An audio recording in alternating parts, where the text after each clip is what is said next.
Bonjour à tous et bienvenue sur la chaîne Marine Maman Éducatrice.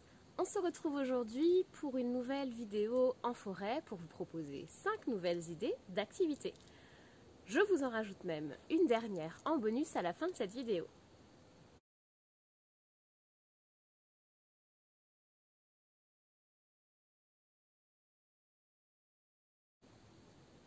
Nous l'avons vu dans la dernière vidéo sur le sujet que je vous mets juste là.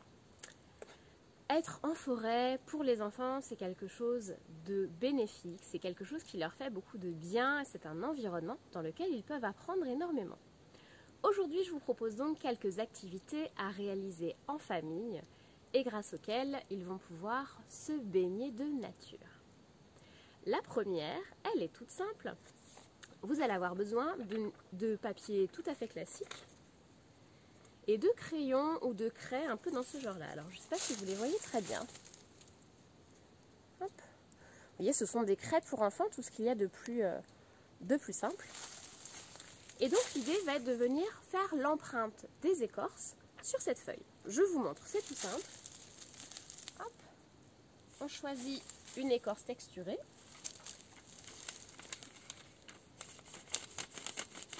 Et on peut venir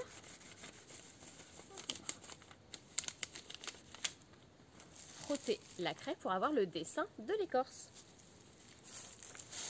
Ces empreintes d'écorce-là peuvent tout à fait être ajoutées dans les cahiers et les carnets d'observation de vos enfants ou dans les vôtres. Pour ça, vous pouvez également y noter le type d'arbre que c'est. Pas de panique, même si vous ne connaissez pas cet arbre, vous emmenez avec vous l'empreinte de l'écorce. Vous pouvez éventuellement prendre une photo du branchage et du feuillage et aller alors dans une bibliothèque, ouvrez des livres et cherchez avec votre enfant quels sont ces arbres que vous avez rencontrés. Une superbe occasion d'apprendre en même temps qu'eux. La deuxième activité que je vous propose est toujours en lien avec ce fameux carnet d'observation et avec des choses que vous pouvez faire facilement en forêt. Cette fois-ci, je vais vous proposer d'aller chercher autour de vous des feuilles, des fleurs avec différentes colorations et de venir en fait les cueillir pour en faire de la peinture végétale. Attention, avant de commencer ce genre d'activité, veillez bien à ne pas être en zone protégée et renseignez-vous auprès des offices de votre région pour savoir quelles sont les espèces protégées que vous risquez de rencontrer. De la même manière, on ne cueille pas les espèces protégées, mais on ne cueille pas non plus une fleur ou une espèce isolée. Ne cueillez des fleurs que si elles sont nombreuses sur un secteur. Pour vous montrer l'usage simple, je vais ramasser moi une petite feuille ici près de moi. Voyez. Et alors, je me rapproche encore pour que vous puissiez voir. On vient juste frotter ici notre petite feuille. Hop là. Et voyez, on a la couleur qui vient se mettre sur la feuille. Vous pouvez ainsi écrire, dessiner, colorier, réaliser des paysages et tout ce que votre imagination vous souffle. Encore une fois, on ne touche pas aux espèces protégées et on ne touche pas aux fleurs isolées. Un petit ajout dans cette vidéo, je viens de tomber en me promenant tout à fait par hasard sur un super spot. Je vous parlais du coup de peinture végétale. Alors voilà, vous avez là par exemple du pissenlit. Hop, alors je ne sais pas comment mettre le téléphone pour que vous voyez bien. Le pissenlit qui vous fait un... Hop, pardon fourmi, que je ne t'écrase pas. Qui vous fait un très joli jaune, plus ou moins intense selon sa maturité. Hop, voilà, ça c'est le pissenlit. Regardez-moi ce jaune là. Vous voyez, pour du vert ici, elles sont pas très jeunes. Je ne sais pas si elles vont bien fonctionner. Il y en a d'autres sinon un peu plus loin. Non, vous voyez, le lierre fonctionne pas super bien. Ah si, ça y est. C'est le temps de bien le frotter. Le lierre, cette plante magique là, que vous pouvez également utiliser comme lessive notamment. Voilà, là on a un vert qui est plutôt clair comparativement à la feuille. Hop, vous voyez, là on va venir chercher du rose.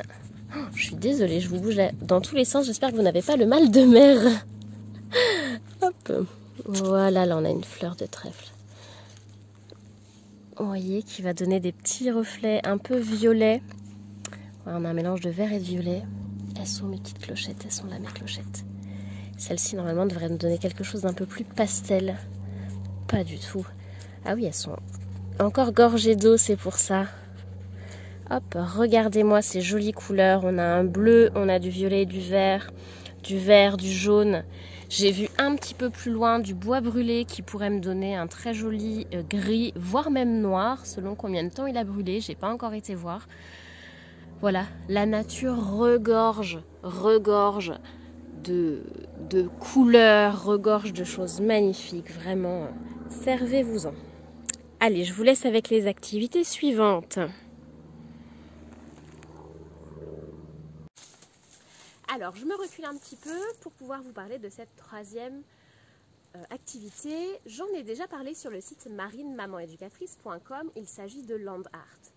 L'idée, c'est de pouvoir venir récolter des éléments naturels autour de vous, que ce soit ici en forêt, mais ça peut également se faire dans votre jardin, à la plage, et de venir réaliser un motif, un dessin, pourquoi pas des mots, des lettres, des chiffres, des nombres, en fonction de ce que vous enseignez à votre enfant en ce moment, avec ces éléments naturels.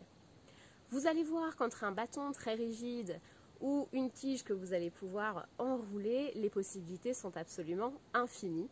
Faites-vous confiance, faites confiance à vos enfants et surtout, amusez-vous. N'hésitez pas à prendre des photos de vos réalisations, à les poster sur les réseaux sociaux, à les garder également, encore une fois, dans vos carnets d'observation. Ça vous fera, je vous l'assure, de merveilleux souvenirs.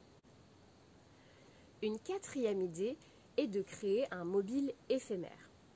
Pour ce mobile éphémère, il y a deux solutions. La première, vous souhaitez décorer la forêt et offrir votre mobile aux animaux qui l'habitent. Alors, vous pouvez tout simplement choisir une branche à la hauteur qui vous convient et avec la ficelle ou les petites lianes que vous trouverez un peu partout dans la nature, de venir suspendre des éléments sur cette branche-là. Ça peut être des feuilles, ça peut être des fleurs, ça peut être des pommes de pin, ça peut être des bâtons.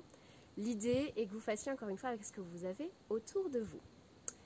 Si vous ne savez pas à l'avance ce que vous allez trouver, et notamment si vous allez réussir à trouver des tiges et des liens suffisamment souples pour vous permettre de les attacher, n'hésitez pas à prendre un peu de ficelle avec vous dans votre sac.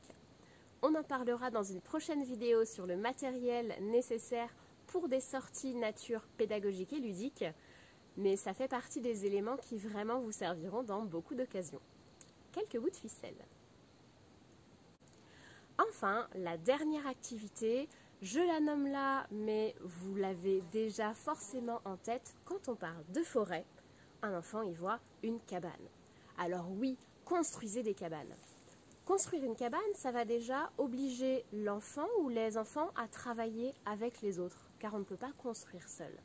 Ça va également l'amener à observer l'environnement, où est-ce que c'est le plus propice, où est-ce qu'il y a des arbres, où est-ce qu'il y a une clairière, quels sont les éléments à prendre en compte. Il va également pouvoir observer les différents éléments dont il doit se protéger et dans lesquels sa cabane va être utile. Je pense par exemple aux intempéries. Là encore, pour se protéger des intempéries, je vous en parlerai un peu plus dans une vidéo dédiée au matériel nécessaire aux sorties en forêt. Voilà, n'hésitez pas, si vous faites vous aussi avec vos enfants du land art, des cabanes, y compris en plusieurs étapes. On peut tout à fait commencer une cabane un jour et revenir quelques jours plus tard pour l'améliorer, rajouter des choses. Alors prenez-les en photo et partagez-les nous sur les réseaux sociaux. N'hésitez pas à m'identifier, marine.educ sur Instagram ou Marine Maman Éducatrice sur les autres réseaux. Je vous dis à bientôt sur cette chaîne ou dans la vie réelle. La dernière activité bonus que je vous propose, c'est évidemment la même activité bonus que dans la première vidéo. N'oubliez pas, quand vous partez, vous baladez, vous promenez en forêt, à avoir avec vous des sacs poubelles et des gants jetables à usage unique pour ramasser les déchets qui traînent autour de vous. À tous ceux qui diront que c'est sale et que après tout c'est pas vos déchets, donc c'est pas à vous de les ramasser, n'oubliez pas que c'est avant tout votre forêt aussi, que c'est votre plage aussi, que c'est votre planète aussi. J'ose imaginer que si quelqu'un jette des détritus dans votre jardin, vous allez les ramasser. Dans une forêt, c'est pareil.